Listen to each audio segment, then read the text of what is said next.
Baik, Assalamualaikum warahmatullahi wabarakatuh. Bertemu kembali di pertemuan 4 ya, di pertemuan selanjutnya. Kemarin di pertemuan sebelumnya sudah saya katakan bahwa di APSI 1 ini ada beberapa perancangan sistem yang harus digunakan. Yang pertama flowchart, diagram konteks, diagram jenjang, Entity Relationship Diagram atau ERD, DFD ya, normalisasi. Jadi ada 6. Jadi satu soal bisa 6 jawaban ya. Nah, di sini saya tetap menggunakan modul yang kemarin, yaitu modul perancangan sistem 1 yang saya buat ya, bukan modul yang dari kampus ya. Yang modul dari kampus yang flowchart sudah selesai ya. Kita sekarang masuk ke perancangan sistem yang pertama, yang sesi yang kedua. Sesi yang pertama adalah flowchart, yang kedua adalah data flow ya. Ini modulnya jadi satu ya, cuman saya pecah videonya jadi dua karena materinya yang flowchart lumayan panjang, jadi data flow diagramnya juga lumayan panjang ya. Nah, di sini kan ada modul yang sebelumnya adalah modulnya yang ini, perancangan sistem 1. Judulnya perancangan sistem 1 gabung modul 3. Itu sama, jangan bingung ya. Sama dengan modul yang ini. Itu sama. Modul dengan yang perancangan sistem 1 ya. Nah, di sini saya tidak membahas flowchart karena flowchart sudah dibahas selanjutnya. Yang saya bahas di sini adalah setelah flowchart yaitu DFD ya. Sudah saya katakan bahwa di sini di perancangan sistem 1 yang dirancang ada 6 ya. Salah satunya adalah flowchart. Yang kedua adalah diagram konteks dengan diagram jenjang. Nah, dan DFD. Nah, di sini saya akan mempelajarinya 3 ya secara garis besar. Yang pertama adalah diagram konteks atau diagram keseluruhan dari sistem. Yang kedua adalah diagram jenjang dan DFD ya. Baik, ini adalah materi kita hari ini, yaitu bagan alir dokumen ya.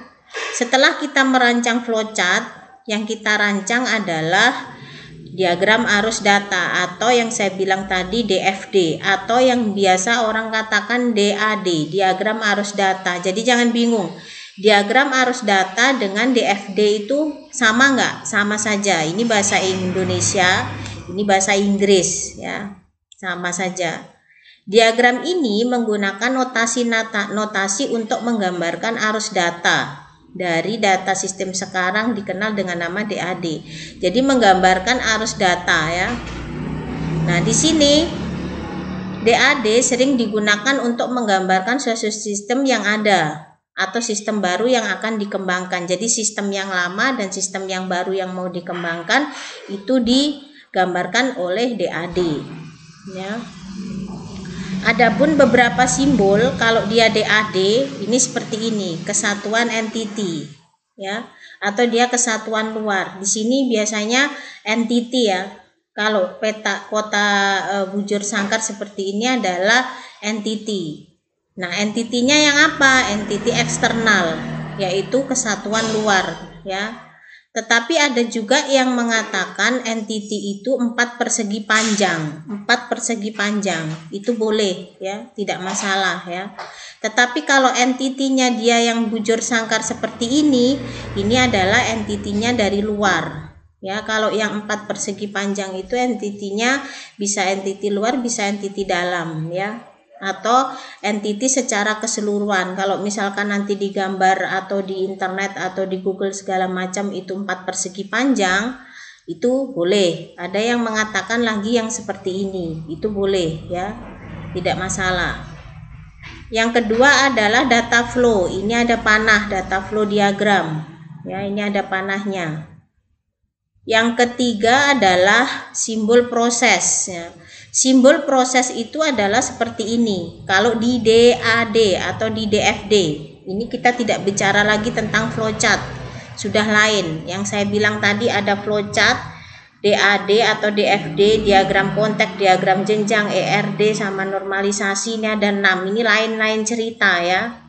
Ya, mungkin soalnya satu tapi merancangnya lain-lain, notasinya lain-lain ya. Balik lagi, kalau di DFD atau di DAD ini proses ini simbolnya seperti ini, ya. Ada yang mengatakan simbolnya itu garis tegas, ini kan dia lengkung ya. Nah, ada yang mengatakan garis tegas kotak seperti ini boleh, ya. Kotak seperti ini boleh, ya. Kotak tegas ya.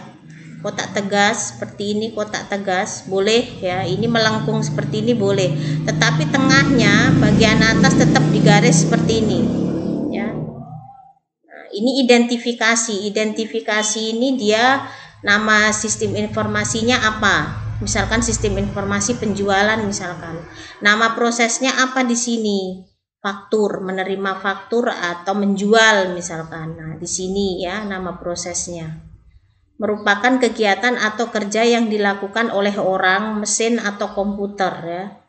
Nah, kalau di sini tadi entity ini juga menggambarkan orang, organisasi, tanah, bumi, meja, itu entity ya. Nah, di sini lagi ada namanya data store, simpan data seperti ini. Nah, cara menggambarkannya ya kotak persepanjang seperti ini ke bawah, baru memanjang lagi ke kanan. Nah ini yang sebelah ini tidak boleh ditutup, ini tetap kosong ya, ini tetap kosong, namanya store 1 misalkan. Jadi data store itu tidak hanya satu, bisa 10 dalam satu sistem ya, bisa dalam 10 dalam satu sistem, makanya ini dikasih 1, nanti ada 2, ada 3 dan seterusnya ya, nanti ada contohnya ya. Baru simpanan data apa yang bisa disimpan di data store? Yang pertama adalah suatu file atau database. Jadi kalau kamu nyimpan di database, store-nya gambarnya seperti ini misalkan ya. Baru suatu arsip atau yang dicatat secara manual. Simpannya seperti ini. Misalkan arsipnya saya taruh di meja misalkan ya. Nah, itu dia boleh dibuatkan simbol seperti ini. Baru kotak tempat data di meja seseorang, locker misalkan. Kamu mau bercerita tentang locker, data store-nya, gambarkannya seperti ini. Ingat ujung yang di sini sebelah kanan ini tidak boleh ditutup, harus terbuka. Artinya apa? Data itu, simpanan itu masih bisa diisi dengan yang lain ya, store data. Namanya mau menyimpan, locker kan bisa dibuka, tutup lagi, buka, tutup lagi ya. Jadi masih bisa untuk menyimpan. Yang keempat adalah misalkan apa? Tabel acuan manual. Misalkan ada tabel, saya bercerita bahwa tabel itu disimpan. Nah, gambarnya boleh seperti ini. Jadi ini memberikan informasi berupa notasi atau gambar kalau di APSI ini ya. Atau apa? Suatu agenda atau buku. Nah, simbol-simbol DFD, DAD ini bisa diaplikasikan dalam apa? Pertama tadi saya bilang diagram konteks. Diagram konteks itu adalah ya, diagram dari keseluruhan suatu sistem. Jadi dalam satu sistem diagram konteksnya hanya satu. Dalam satu sistem flowchart boleh lebih dari satu. Di dalam suatu sistem, flowchart sistem, flowchart dokumen atau flow dokumen, flowchart segala macam itu boleh lebih dari satu. Tetapi apa? Diagram konteks ini hanya satu dalam satu sistem. Misalkan ada judul nih, buatlah perancangan sistem informasi reservasi bioskop misalkan. Diagram konteksnya seperti apa? Hanya satu. Flowchartnya apa? Bisa banyak ya. Ini diagram konteks, cara menggambarkannya seperti ini. Yang ini tadi di atas ya, simbol proses. Nah, misalkan sistem informasi pendaftaran siswa baru. Nah, ini boleh diisi di sini ya, nama prosesnya sistem informasi pendaftaran mahasiswa baru. Di sini tadi yang entity tadi ada direktur, entity tadi di sini adalah mahasiswa baru, di sini admin. Kalau di sini ada panah seperti ini, ya ini diberi panahnya ya, jangan nanti garis saja, nggak boleh ya. Di sini direktur memberikan informasi atau data, baru sistem informasinya memberikan masukan. Kita di mana sebagai orang IT? Di sini kita posisinya di pihak sistem informasi, pengelola di sini ya. Baru mahasiswa baru memberikan berkas. Ini contoh kecil dari diagram konteks. Jadi nanti kalau disuruh buat diagram kontak ini minimal seperti ini ya. Ini dikasih ya kata kerjanya apa, Yang selanjutnya adalah diagram jenjang. Setelah membuat diagram konteks, kita membuat diagram jenjang. Diagram jenjang prosesnya seperti ini pembuatannya. Yang pertama ini adalah judul umumnya ya. Sistem informasi pendaftaran misalkan. Ini adalah 0 karena apa? Top level ya. Di sini top levelnya, di sini 0. Di sini ada namanya garis koordinasi. Garis putus-putus ini adalah garis koordinasi. Ya. Baru saya berikan contoh sistem informasi pendaftaran misalkan. Di sistem informasi pendaftaran itu ada 3 bagian utama, yaitu pendaftaran, transaksi, sama pembuatan laporan. Di sini level berapa? Level 0. Ya, ini level 0. Ya. Di level 0 itu ada 3 transaksi, pendaftaran, transaksi, pembuatan laporan. Ditulis ini 1, 2, 3. Kalau dia lebih dari 3 boleh Bu? Boleh. Kalau nanti kamu deskripsi bisa sampai 10 pekerjaannya, bisa sampai 15 ya. Kalau memang kamu melakukan riset sendiri ya, atau penelitian. Baru di bawah lagi di sini ada level 1. Di sini karena di pendaftaran itu adalah level 0, nomor 1 dipecah lagi ke sini. 1.1P. Ke 1 kemari dipecah lagi 1.2P. 2 ke sini. 2.1P, 2.2P, 3.1P, 3.2P ya. Dan seterusnya. Boleh nggak ini sampai dia 3.10? Boleh. Tergantung dari transaksi atau tergantung dari sistemnya ya. P ini artinya apa? Parent. Parent itu orang tua atau keturunan yang memberikan keturunan ya. Makanya dia akan bersarang PPP parenting ya. Di sini 1.1P berarti input data pendaftaran contohnya. Pembuatan form pendaftaran dipecah lagi. Ini boleh 3 Bu, boleh 4 boleh ya. Ini namanya level 1. Inilah dia diagram jenjang. Ini dia diagram jenjang. Jadi kita sudah belajar tentang flowchart sudah, diagram konteks sudah, diagram jenjang sudah. Baru yang selanjutnya adalah membuat DAD. DAD itu sendiri atau DFD. Pembuatannya seperti apa? Inilah dia. Misalkan di sini tadi ada entity yang kotak tadi yang di atas ya, simbol-simbolnya. Baru di sini proses, di sini entity, di sini entity. Misalkan ada yang memakai 4 persegi panjang, entity-nya itu tidak masalah ya.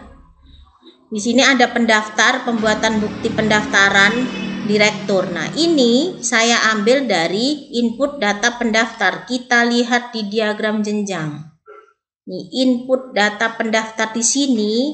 Kalau nanti disuruh membuatkan DFD atau DAD level 1 misalkan, ini dia level 1, ini level 1, sub proses pendaftaran yang ini pecahannya ke sini. Berarti kamu membuatkanlah seperti ini. DAD level 1 sub proses pendaftaran. Di sini input data pendaftar. Nih, input data pendaftar dipecah. Ya, dipecah lagi. Jadi ini ada berapa pecahan? 1 2 3 4 5 6. Jadi kira-kira kita membuat level 1 saja itu ada 6 gambar seperti ini, ya. Perhatikan, ada 6 gambar seperti ini. Jadi kalau ini kamu tidak buat, diagram konteks tidak buat, diagram jenjang tidak buat, kamu akan susah membuat DAD atau DFD levelnya di sini ya. Jadi intinya harus berurutan. Flowchart dibuat, diagram konteks dibuat, diagram jenjang dibuat, baru DAD atau DFD-nya dibuat. Ini saya ambil 1. DAD atau DFD level 1. Ini level 1 yang sub proses pendaftaran bagian mana? Input data pendaftar. Input data pendaftar. Di sini siapa yang dilibatkan? Ada pendaftar, pembuatan bukti pendaftar, direktur dan seterusnya ya. Di sini ada store tadi. Nah, ini tidak boleh tertutup, harus terbuka. Inilah dia salah satu contoh gambarnya kalau kita membuat yang sub input data pendaftar. buat lagi seperti ini, buat lagi seperti ini, buat lagi seperti ini sampai 6. Nah, itulah kita juga capek menggambar, tapi memang seperti itu perancangan dari APSI ya. Memang seperti itu. Boleh nggak ini digambarkan dalam satu kesatuan karena dia dalam satu level? Boleh ya. Contohnya input data pendaftar dan pembuatan form pendaftaran itu dijadikan satu. Atasnya input data pendaftar, bawahnya pembuatan form laporan dijadikan satu ya. Tetapi nanti ada garis koordinasi, ada garis seperti ini ya. Ada garis seperti ini. Ini adalah input data pendaftar yang tadi, yang di sini untuk keterangannya ya. Ini saya kasih contoh ya, mungkin ya agak yang sedikit rumit ya untuk gambarnya.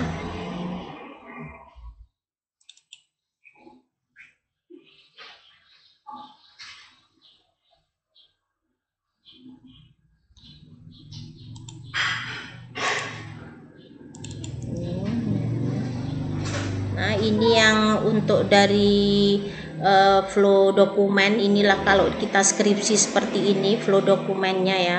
Ini lagi seperti ini contohnya flow dokumen yang pertemuan 3 kemarin. Nah, itu saya kasih contoh gambaran saja.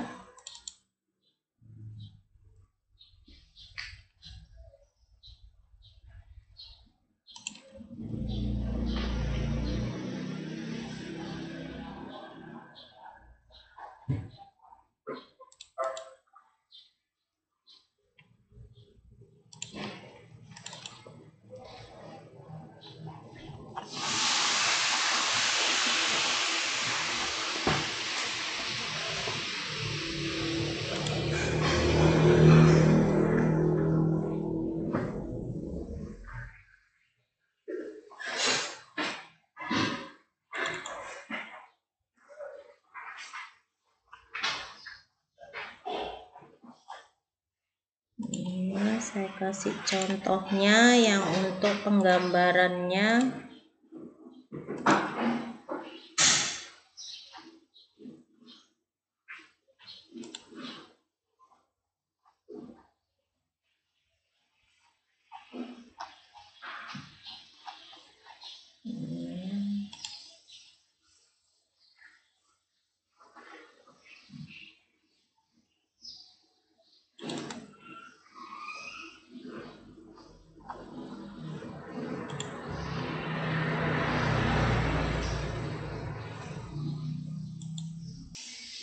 Baik, nanti kita contohkan ya. Nanti saya carikan contohnya yang kompleks ya, maksudnya yang banyak biar nggak bingung. Saya rasa juga ini gampang juga ya. Jadi dipecah dalam satu sistem, dalam satu level. Maksud saya gini, ada pertanyaan ini boleh nggak dipecah misalkan 2 seperti ini boleh ya, nggak mesti satu. Jadi kalau dipecah ini ada 3 gambar, 1, 2, 3 ya, ada 3 gambar yang dipecah ya. Kalau kamu mau buatnya satu-satu seperti ini, yang punya saya seperti ini boleh, jadi ada 6 gambar. Nah, baik, gitu aja dari saya. Jadi kalau misalkan nanti ada satu soal itu disuruh buatkan, pertama adalah flowchart system, flow dokumen ya, flow dokumen. Yang ketiga adalah diagram kontak, diagram konteks. Yang keempat diagram jenjang, baru D atau DFD ya. Jadi dalam satu soal itu kita ada 6 jawaban. Baik, gitu aja dari saya. Kita akan membahas materi entity relationship diagram di video selanjutnya. Baik, assalamualaikum warahmatullahi wabarakatuh.